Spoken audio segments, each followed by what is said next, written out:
Hello dear students.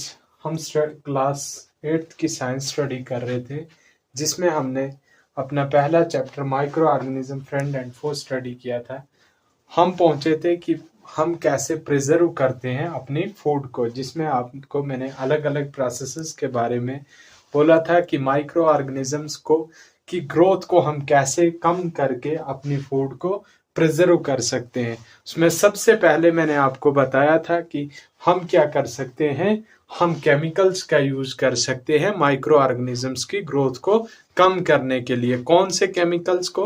उसमें मैंने कहा था कि आप कुछ एसिड्स या कुछ साल्ट्स का इस्तेमाल करके माइक्रो ऑर्गेनिजम्स की ग्रोथ को कम कर सकते हैं। जैसे मैंने आपको कहा था सोडियम बेंजोएट है या सोडियम मेटाबाइसल्फाइड है, इनका इस्तेमाल करके आप क्या कर सकते हो, आप माइक्रो ऑर्गेनिजम्स की अपने फूड में ग्रोथ कम करके फूड को लंबे समय तक खराब होने से बचा सकते हो। उसके साथ साथ मैंने कहा था कि आप जो है कॉमन साल्ट्स यानी घर पे जो हम साल्ट यूज करते हैं उसका यूज करके भी माइक्रो ऑर्गेनिजम्स पर्टिकुलरली बैक्टीरियाज की ग्रोथ को कम करके अपने फूड को प्रिजर्व कर सकते हैं।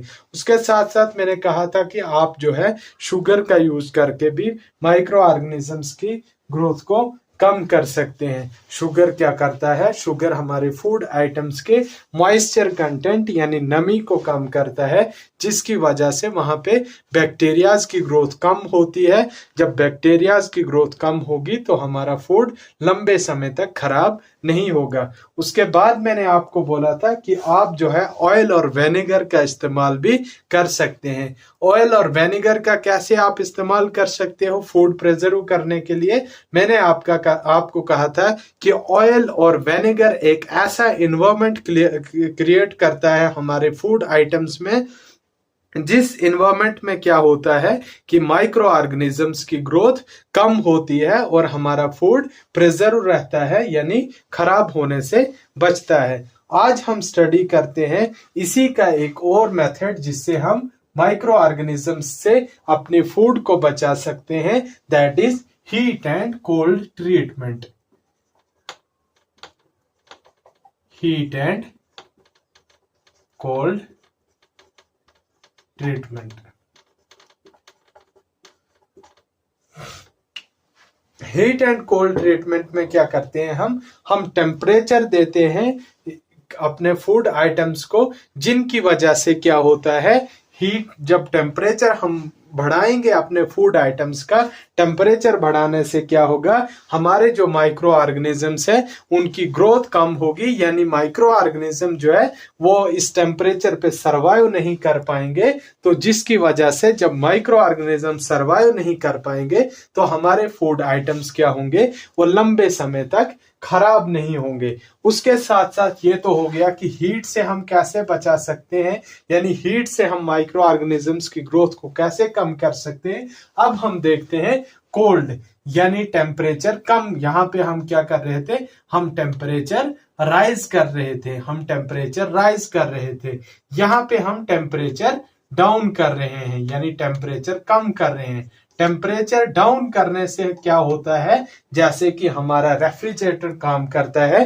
रेफ्रिजरेटर क्या करता है, रेफ्रिजरेटर में टेम्परेचर बहुत कम होता है। टेम्परेचर बहुत कम होने की वजह से एक ऐसा एनवायरनमेंट क्रिएट होता है जिसमें क्या करते हैं, माइक्रो ऑर्गेनिजम्स सरवाइव नहीं कर पाते हैं। यानी बहुत ज्यादा टेम्परेचर देने से भी हम क्या कर सकते हैं, उनकी ग्रोथ को कम कर सकते हैं। और बहुत ज्यादा टेम्परेचर कम करने से यानी रेफ्रिजरेटर का इस्तेमाल करने से भी हम क्या कर सकते हैं, हम अपने फूड आइटम्स को बचा सकते हैं। टेम्परेचर ज्यादा कहां पे हम करते हैं, जैसे हम मिल्क को बॉईल करते हैं। मिल्क को बॉईल करने से क्या होता है, मिल्क को बॉईल करने से मिल्क के अंदर जो बैक्टीरियाज हैं, मिल्क के अंदर जो बैक्टीरियाज हैं उनकी ग्रोथ क्या होती है, उनकी ग्रोथ कम होती है। इन बैक्टीरियाज की ग्रोथ क्या होती है, ग्रोथ जो है कम होती है। जब इन बैक्टीरियाज की ग्रोथ कम होगी तो इनकी ग्रोथ कम होने की वजह से हमारा मिल्क लंबे समय तक खराब नहीं होगा। मिल्क क्या नहीं होगा, मिल्क लंबे समय तक स्पॉइल यानी खराब नहीं होगा। तो जब हम टेम्परेचर डाउन करेंगे तो टेम्परेचर डाउन करने से भी क्या होगा, बैक्टीरियाज की ग्रोथ क्या होगी, कम होगी। बैक्टीरियाज की ग्रोथ अगर कम होगी, बैक्टीरियाज की ग्रोथ अगर कम होगी तो उसकी वजह से क्या होगा, ये जो हमारा फूड आइटम्स है वो फूड आइटम्स क्या होंगी, फूड आइटम्स क्या होंगी, फूड आइटम्स खराब होने से बचेंगे, फूड आइटम्स स्पॉइल होने से बचेंगे। यहाँ पे भी फूड आइटम स्पॉइल होने से बचेंगे, यानी फूड आइटम यहाँ पे स्पॉइल नहीं हो रहे हैं। क्यों नहीं हो रहे हैं? एक तो हम पहले केस में क्या कर रहे हैं, पहले केस में हम टेम्परेचर ज्यादा कर रहे हैं, उसकी वजह से भी बैक्टीरियाज की ग्रोथ कम होती है। सेकंड केस में हम टेम्परेचर डाउन करते हैं और टेम्परेचर डाउन करने से भी वहां पे बैक्टीरिया सर्वाइव नहीं कर पाते हैं। जब बैक्टीरिया सर्वाइव नहीं करेंगे तो उसकी वजह से भी क्या होगा, उसकी वजह से भी हमारा फूड आइटम्स लंबे समय तक स्पॉइल यानी खराब नहीं होंगे। इसके बाद हम देखते हैं, आपने देखा होगा कि जो मिल्क हम बाजार से खरीदते हैं, यानी जो पैकेट्स में हमें मिल्क मिलता है बाजार से, तो वो उस मिल्क को हम क्यों नहीं बॉयल करते हैं, यानी उस मिल्क को हम बॉयल क्यों नहीं करते हैं, वो मिल्क कैसे हम रखते हैं कि कई दिनों के लिए ऐसे ही बॉयल करने के बगैर फिर भी वो खराब नहीं होता है। ऐसा क्यों होता है? हमारे पास एक मेथड है जिसको हम कहते हैं पास्चुराइजेशन। हमारे पास एक मेथड है पास्चुराइजेशन का। पास्चुराइजेशन के मेथड में हम क्या करते हैं, हम पहले अपने फूड आइटम्स का टेम्परेचर बढ़ाते हैं, यानी उन्हें हीट करते हैं। इस मेथड में क्या करते हैं हम, Pasteurization is a method by which, जिससे हम क्या करते हैं, हम प्रिजर्व करते हैं मिल्क, यानी इस मेथड से हम दूध को प्रिजर्व करते हैं। कैसे प्रिजर्व करते हैं?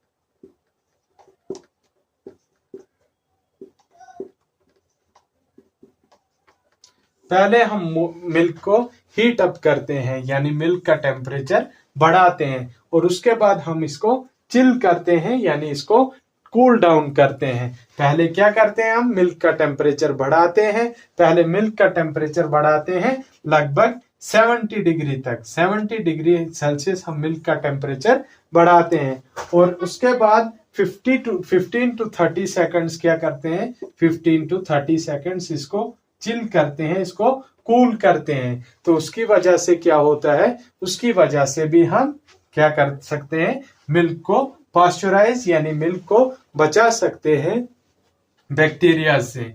ये वाला जो मेथड है ये ल्यूइस पास्चर ने दिया था। ये मेथड किसने दिया था? ये ल्यूइस पास्चर ने दिया था। किसके लिए दिया था? मिल्क को प्रिजर्व करने के लिए। कैसे प्रिजर्व करते हैं? हम मिल्क का टेम्परेचर पहले बढ़ाते हैं, यानी मिल्क को हम हीट अप करते हैं, तो उसके बाद क्या करते हैं, हम मिल्क का टेम्परेचर कम करते हैं, यानी मिल्क को ठंडा करते हैं, जिसकी वजह से क्या होता है, मिल्क लंबे समय तक क्या कर सकता है, स्पॉइल होने से बच सकता है।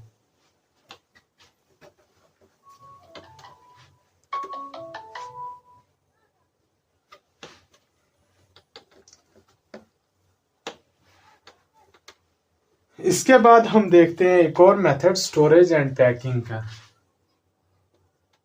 आप नंबरिंग वैसे ही करें जैसे कल हमने कुछ मेथड्स पढ़े हैं, तो उसके आगे वाला नंबर आप इसको डाल सकते हैं और उसके बाद वाला नंबर इसको डाल सकते हैं।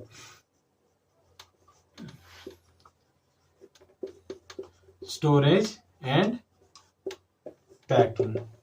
स्टोरेज एंड पैकिंग क्या होता है? स्टोरेज एंड पैकिंग से हम जो है फ्रूट्स और वेजिटेबल्स को क्या करते हैं, फ्रूट्स और वेजिटेबल्स को प्रिजर्व करते हैं।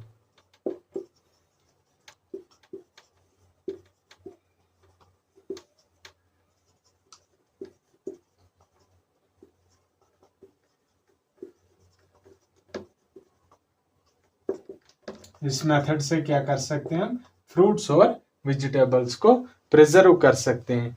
प्रिजर्व कैसे करते हैं, हम इसमें क्या करते हैं, हम सील करते हैं बाहर से टाइटली, यानी एयर टाइट सील करते हैं हम बाहर से वेजिटेबल्स और फ्रूट्स से।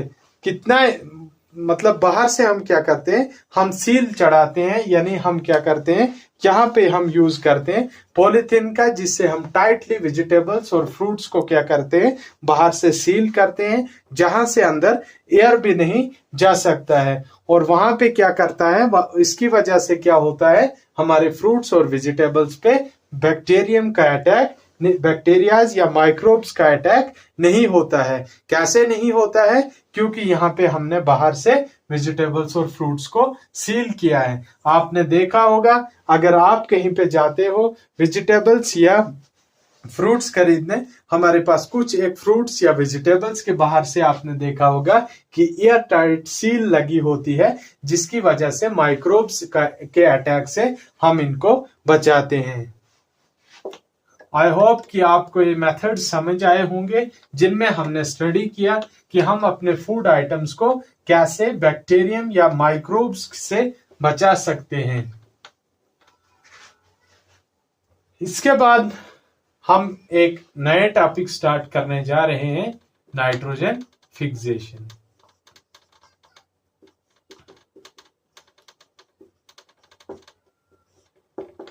नाइट्रोजन फिक्सेशन क्या होता है, ये एक ऐसा प्रोसेस होता है जिसमें हम एटमॉस्फेरिक नाइट्रोजन को कन्वर्ट करते हैं, जिसमें एटमॉस्फेरिक नाइट्रोजन को कन्वर्ट किया जाता है या चेंज किया जाता है अलग अलग नाइट्रोजीनियस कंपाउंड्स में, जिनको लिविंग ऑर्गेनिजम्स इस्तेमाल करते हैं। यानी जैसे कि मैंने पहले भी आपको कहा था कि हम क्या ये हमारे प्लांट्स क्या करते हैं, प्लांट्स एटमॉस्फेरिक नाइट्रोजन को यूज नहीं करते हैं।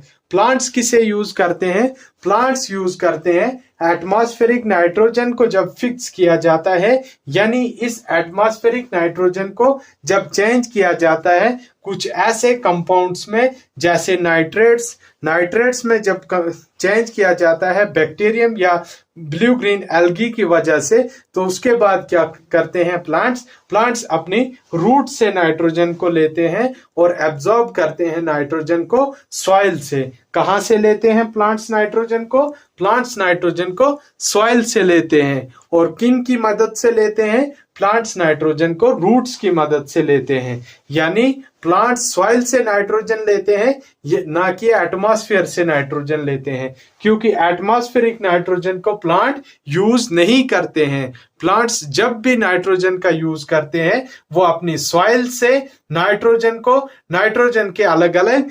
कंपाउंड्स की शक्ल में यूज करते हैं। जैसे हमारे पास नाइट्रेट्स हो गए, नाइट्रेट्स का इस्तेमाल करते हैं, ऐसे ही बाकी लिविंग ऑर्गेनिजम्स हैं, वो भी नाइट्रोजन को एटमॉस्फेरिक नाइट्रोजन की फॉर्म में यूज नहीं करते हैं। वो अलग अलग नाइट्रोजन कंटेनिंग कंपाउंड्स यानी नाइट्रोजीनियस कंपाउंड्स की शक्ल में यूज करते हैं नाइट्रोजन को।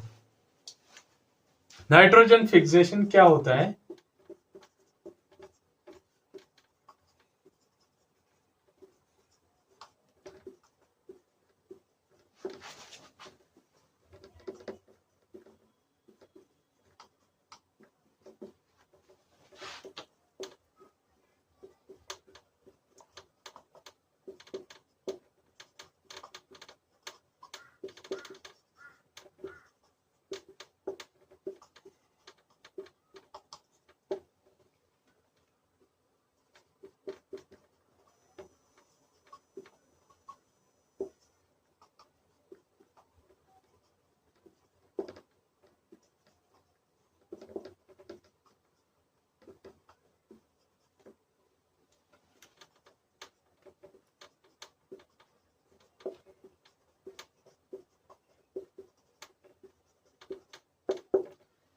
ऐसे कंपाउंड्स में नाइट्रोजन को चेंज किया जाता है जिन कंपाउंड्स को प्लांट्स जो है वो जिनको प्लांट्स या बाकी लिविंग ऑर्गेनिजम्स यूज कर सकते हैं। अब हम देखते हैं कि इसका प्रोसेस क्या है, नाइट्रोजन फिक्सेशन का प्रोसेस क्या है। आपने नाम सुना होगा एक बैक्टीरियम का,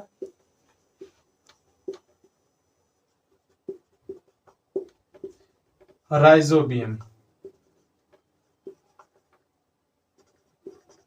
राइजोबियम का आपने नाम सुना होगा। राइजोबियम क्या है? ये एक ऐसा बैक्टीरिया है जो नाइट्रोजन फिक्सेशन का काम करता है। कैसे करता है? ये बैक्टीरिया सिम्बियोटिक रिलेशनशिप में होता है। ये बैक्टीरिया सिम्बियोटिक रिलेशनशिप में होता है लेग्यूमिनियस प्लांट्स के साथ। लेग्यूमिनियस प्लांट्स कौन से प्लांट्स होते हैं? ये पल्सेस वगैरह, जैसे आपकी दालें वगैरह, उनके जो प्लांट्स होते हैं उन प्लांट्स के साथ ये सिम्बायोटिक रिलेशनशिप में होता है।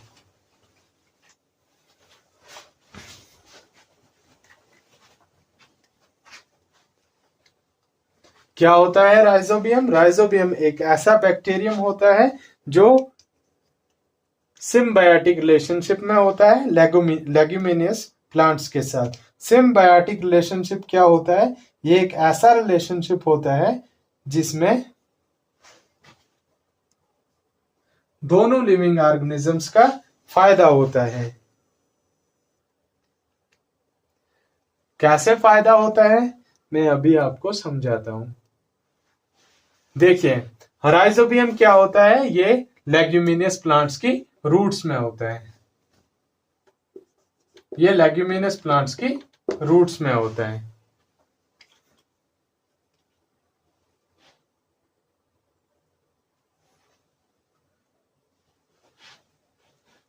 कहां पे होता है? ये इनकी रूट्स में होता है। जैसे ये हमारे पास कोई प्लांट है, लेग्यूमिनस प्लांट्स,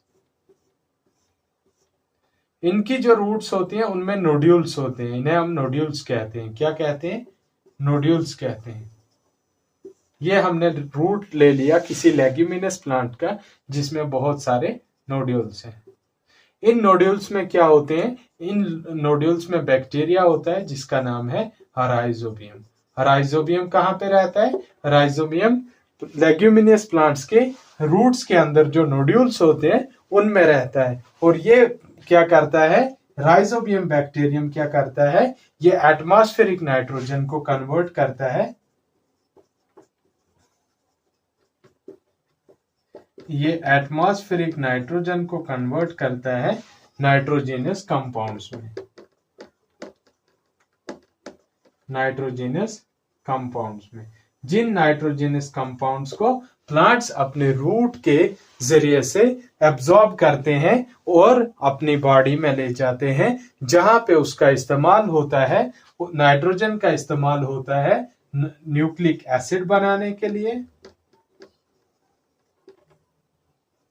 एमाइनो एसिड्स बनाने के लिए,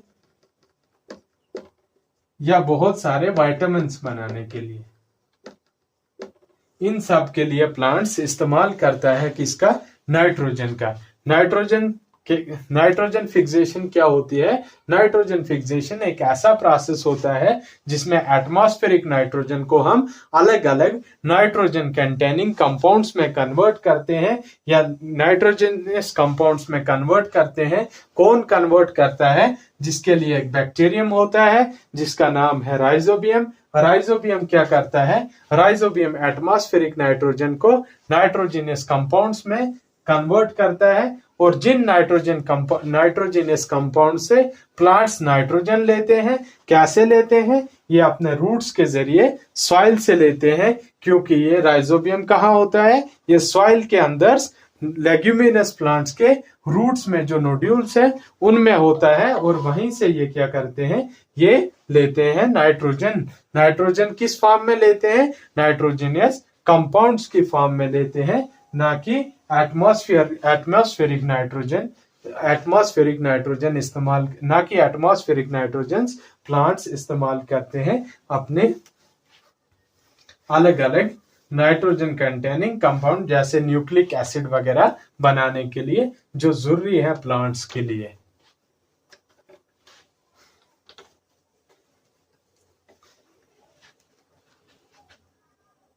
आई होप स्टूडेंट कि आज के लिए इतना काफी है। हम स्टार्ट करते हैं कल एक नए टॉपिक के साथ। Thank you so much for watching my video. I hope कि आप चैनल को ज़्यादा से ज़्यादा शेयर करते होंगे और चैनल को ज़रूर सब्सक्राइब करें।